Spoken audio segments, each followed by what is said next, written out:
Mga DDS lang talaga naman ang naniniwala doon sa mga police report, sa medical record ko no, na nagsasabi na ang cause of death nga na itong si Tantoco ay overdose daw, cocaine overdose. Pero ang totoo niyan, talaga ba? Talaga ba nakalusot doon sa high-end hotel na yan, yung mga droga nila?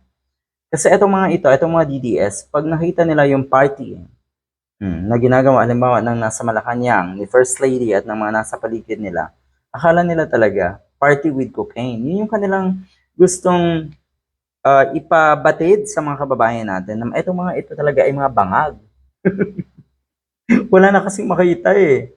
Wala nang pwedeng um, ibanat pa na itong mga DTS para patalsikin ang nasa Malacanang. Diyan na lang sila umiikot eh. Pulveron video, 'di ba? Bangag, hair follicle test.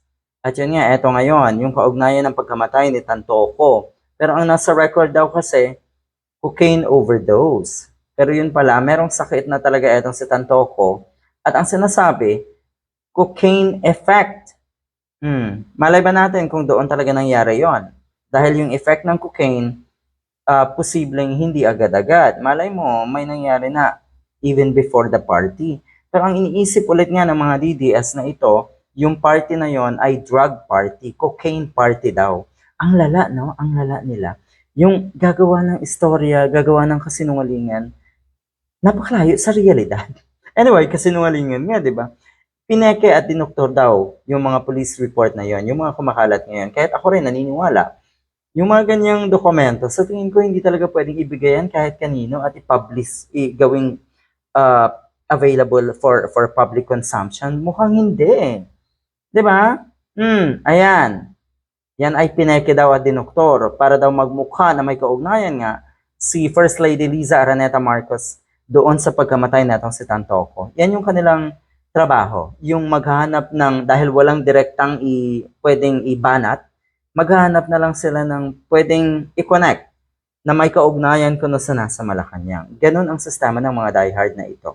At nakakaya, totoo yung sinabi ni Attorney Claire Castro na nakakaya kayo sa ginagawa nyo.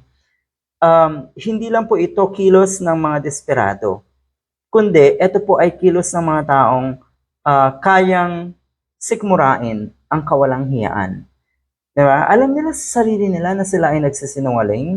Alam nila sa sarili nila na niloloko nila ang kanilang mga sarili. Pero, di ba, nasisikmura pa rin. Yan kasi ang pinakapundasyon ng mga diehard, patibayin ang sikmura.